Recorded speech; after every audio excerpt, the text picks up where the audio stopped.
हम शादी कब कर रहे हैं? कोई ट्रैफिक में ये बातें पूछता है क्या? पहली बार तुमने मुझे सिगरेट के साथ देखा। जिस लड़की ने सगाई तोड़ी उसी का मंडप सजाया। लो शुगर होने के बावजूद मुझसे इतना प्यार किया। हमारी लव स्टोरी तो सबसे बहुत अलग समझ है। गया। घर आके मेरा हाथ मांगो। इतनी जल्दबाजी ठीक नहीं है। करेक्ट। ऐसे मामलों में फैसले सोच समझ कर करने चाहिए। आज सोचो और कल आ जाओ। बहुत टाइम दे दिया सुबह लक्ष्मी। समीरा। ओके समीरा जी। तुम अब तक आए क्यों नहीं? ट्रैफिक में फंसा हूँ और 2 घंटे लगेंगे। पापा से कहो अपने दामाद का इंतजार करें। ओके। बस पहुंच रहा हूँ। हेलो। शॉक लगा क्या सुबह लक्ष्मी जी? इरिटेट मत करो बनी जी। ठीक है इरिटेट नहीं करता तुम्हारे पापा से।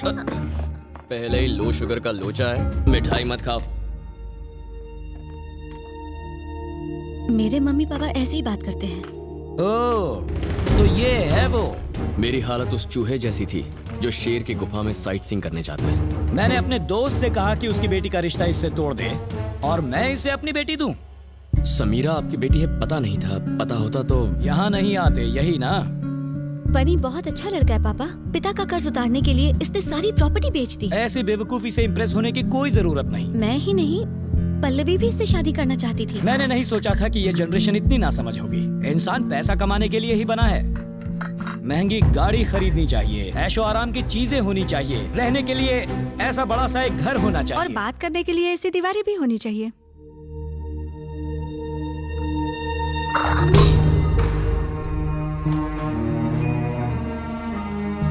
मेरे हाथ से छूटकर ये चाय का कप गिर गया। अपनी माँ से कहो कि इसे साफ कर दे। तुम क्या कह रहे थे? आपको बनी क्यों नहीं पसंद है पापा? मैं समझ नहीं पा रही। लड़का जवानी में दारू पिए, सिगरेट फूंके या ड्रग्स ले, मुझे कोई प्रॉब्लम नहीं। हम उसे रिहैबिलिटेशन सेंटर भेजकर उसका इलाज करवा लेंगे। लेकिन इस लड़के की बीमारी का कोई इलाज नहीं है। कौन सी बीमारी? अच्छा बनकर भलाई करने की बीमारी। ऐसे लोग अपना सब कुछ दान करके जिंदगी भर फकीरों की तरह रहते हैं। समीरा वैसे ही बहुत प्रॉब्लम्स है। तुम्हारे पापा से बहस नहीं करना चाहता। तुम मुझे चाहती हो तो मेरे साथ चलो। मैं तुम्हें इसी वक्त अपने साथ ले जाऊंगा। शाबाश।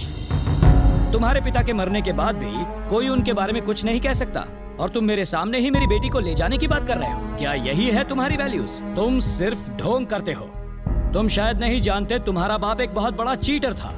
उस वक्त अगर हाथ में चाकू होता तो इसका खून करके शमशान पहुंचा देता और खुद जेल की सलाखों के पीछे होता। मेरा बाप नहीं, मेरे पिता का ही है।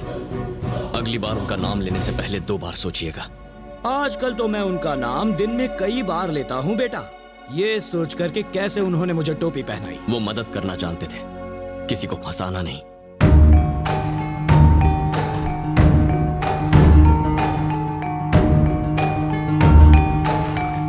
मोहन कुमार मिश्रा बिना प्रूफ के बात नहीं करता।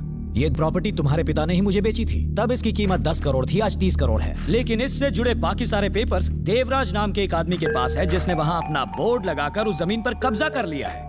जब तक मैं तुम्हारे पिता से इस बारे में बात करने पहुँचता, वो इस दुनिया से चले गए। तुम इन पेपर्स को रखकर मुझे मेरे पैसे लौटा दोगे, ये सोचकर मैं तुम्हारे घर आया था। एक ऐसा आदमी जिसे अपने सगे बाप की मौत से ज्यादा फ्लाइट रेट जरूरी थे, वो मेरे पिता के मरने के बाद मेरे घर क्यों आया, मुझे सलाह क्यों दी, यह अब मेरी समझ में आया।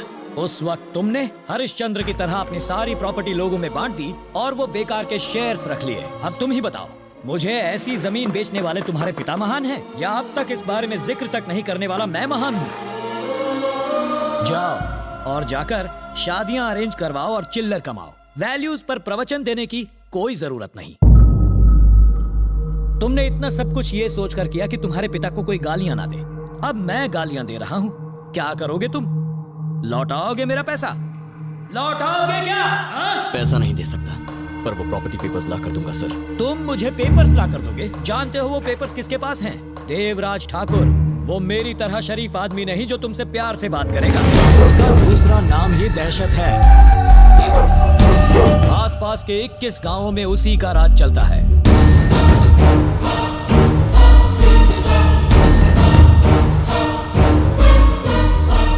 लोग उसे देवता मानते हैं। हजारों हथियारबंद लोग उसके साथ रहते हैं। देवराज ठाकुर इंसान के रूप में एक जल्लाद है। जैसे बात करने के लिए लोगों की जबान चलती है, वैसे बात मनवाने के लिए चलता है उसका खच्चर। उसकी इजाजत के बिना एक मक्खी तक उसके घर से निकल नहीं सकती। तो वहां से 30 करोड़ की प्रॉपर्टी के पेपर्स कैसे निकालोगे? भले ही रावण के 10 सर थे, उसके साम्राज्य की राक्षस रक्षा करते थे। अशोक वाटिका कहाँ थी किसी को नहीं पता था, लेकिन वहां पहुंचने के लिए भगवान राम ने रास्ता ढूंढ ही लिया। मैं वो पेपर्स लेकर आऊंगा। आज से ठीक 4 हफ्ते बाद उस लैंड का मुआयना करने बैंक ऑफिसर्स आएंगे। तब तक पेपर्स ला पाओगे? हाँ, ले आऊंगा। ठीक 4 हफ्ते बाद। 1 महीना।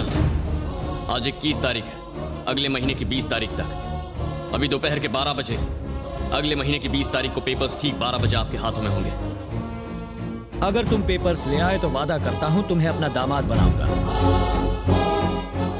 मेरे पापा की तस्वीर पर हार चढ़ाना पड़ेगा और सॉरी कहना पड़ेगा।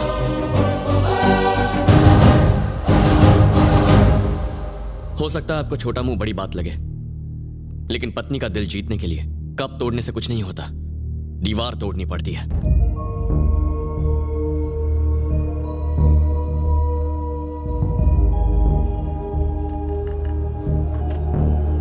तेरे पिता ने नुकसान उठा के वो जमीन बेची, मोहन कुमार ने अपनी मर्जी से खरीदी। अब तेरे पिता दुनिया में है नहीं, इसलिए वो तेरे पिता को कुछ भी कहें क्या फर्क पड़ता है? रमेश, ये क्या कह रहा है तू? मुझे फर्क नहीं पड़ना चाहिए?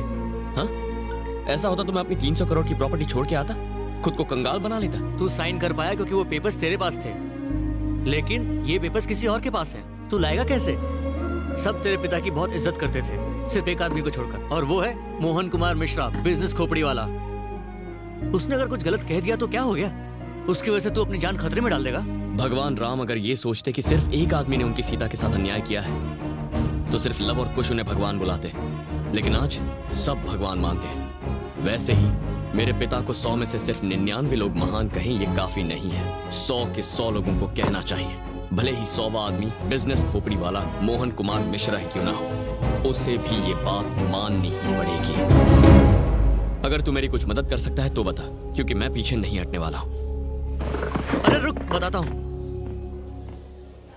मैं देवराज के जीजा को जानता हूँ, उसका घर गांव में मेरे घर के पास ही है। मैं उससे बात करूंगा, मैं उससे कहूंगा कि एक पार्टी वो जमीन लेना चाहती है और उससे उसके पेपर्स मंगवाऊंगा। उसके बाद हम ओरिजिनल पेपर्स लेंगे और उसकी जगह डुप्लीकेट। ऐसे मत देख यार, ये डुप्लीकेट पेपर्स ओरिजिनल पेपर्स की जगह पर रख देंगे। तू चीटिंग करवाएगा मुझसे? करेक्ट सर, हमें किसी मीटिंग या इस चीटिंग की अरे जरूरत तुम रुको। नहीं है। धर्मराज ने लड़ाई जीतने के लिए एक झूठ कहा था, और तू अपने पिता के लिए एक छोटी सी चीटिंग नहीं कर सकता? यार, जो एग्जाम्पल था वो मैंने दे दिया। हिस्ट्री के बारे में मुझे ज्यादा नहीं पता। अब तू ही बता मैं क्या करूं? तेरे पैर पकड़ लूं? अरे समझने की कोशिश कर, ये रख। हैं? परम, तू भी जा साथ। अरे वो कोई पार्टी करने जा रहे हो जो मैं उसके साथ मतलब? जाऊं? मैं उसके साथ तो झुमरी तलैया भी हाँ, चले जा। जाऊंगा। ओह सर, मैं रख देता हूँ। इस तरह ताली बजा के मेरी मत बजाओ प्लीज, घबराहट होती है। तो नई नौकरी का इंटरव्यू कैसा रहा? काहे का इंटरव्यू सर? पुरानी नौकरी छोड़ के नई नौकरी क्यों ज्वाइन करना चाहते हो? मैंने छोड़ दी कहूंगा तो एटीट्यूड लगेगा। उन्होंने मुझे निकाल दिया सर। ये तो सत्यमूर्ति की कंपनी है ना? हाँ वही। वो तो बड़े अच्छे लोग हैं। अच्छे नहीं, बहुत अच्छे। अगर तुम उनके साथ काम नहीं कर पाए तो दूसरों के साथ क्या खाक काम करोगे? माफ करो भाई, ये लो अपनी फाइल और जाओ यहाँ से। अरे जाओ। तुमने तुम्हारी पुरानी नौकरी छोड़ी या तुम्हें निकाल दिया गया? कल नौकरी छोड़ने की बात की तो मुझे गेट आउट कर दिया। अब वो मैंने खुद ही छोड़ दी क्योंकि मैं आपकी तरह बड़ा बनना चाहता हूँ। वो परिवार मुसीबत में है और तुम उनको छोड़कर मेरे पास आ गए। तुम पर कोई कैसे भरोसा करेगा? हाँ? यहाँ से सीधा जाके दाएं मुड़ जाओ। उसी रास्ते आया था सर। हाँ, वहीं से निकल जाओ। नौकरी छोड़ी बोला तो भी गेट आउट किया, और निकाल दिया बोला तो भी निकल जाओ बोला। सर आपसे एक बात पूछूं? पल्लवी की शादी कराने ऊटी गए थे, समीरा से शादी करने के लिए वो गांव का नाम क्या है? रेडीरापट्टी। कौन सी रागपट्टी? होगा यार कुछ। हाँ ठीक है, अभी पटरी से मत उतरो।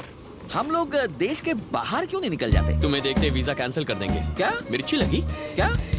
एक मछली को प्यास, नौकर को मालिक की गद्दे पे नींद, और मुझ जैसे को मिर्ची लग के भी लग नहीं सकती। मजाक में 4 स्टेशन निकल गए। Very good realisation. ट्यून मस्त है ना? बकवास है। चेंज करूं? बस करो। स्टॉप करूं? So stop. सो जा।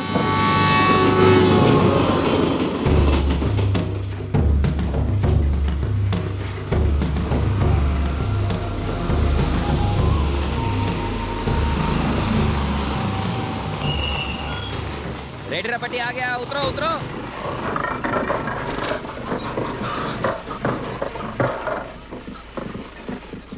उतरो उतरो। ये सड़क बहुत कड़क है सर, गांव जाती है सीधे हॉस्पिटल। परम, दम घुट गया यार, क्या सफर था। ये इंग्लिश वाला सफर था। रास्ते के बीच इतना बड़ा ये तो सर्किट है। हैं? मुझे मारने के लिए इतना बड़ा लकड़ा? सुनिए, हाँ तो ले लीजिए साहब। इसका तो अचार नहीं डलेगा। ये लोग सिग्नल पर नहीं रुकते, इसको देख के क्या रुकने वाले हैं? हो सकता है 100 में से 99 ना रुके, पर कोई एक तो रुकेगा। यही काफी है। एक्सीडेंट से सिर्फ कार, बस, बाइक को नुकसान नहीं पहुंचता, पूरा परिवार तबाह हो जाता है। सड़क के बीच में एक बाम्बू पे लाल कपड़ा लगा दिया, कब तक टिकेगा ये?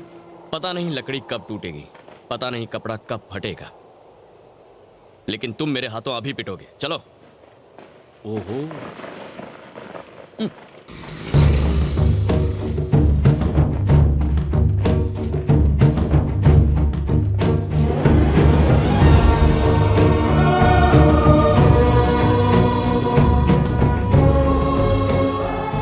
दोनों घर तो दिखने में बिल्कुल सेम है। देवराज का घर कौन सा है और उसके जीजा का कौन सा?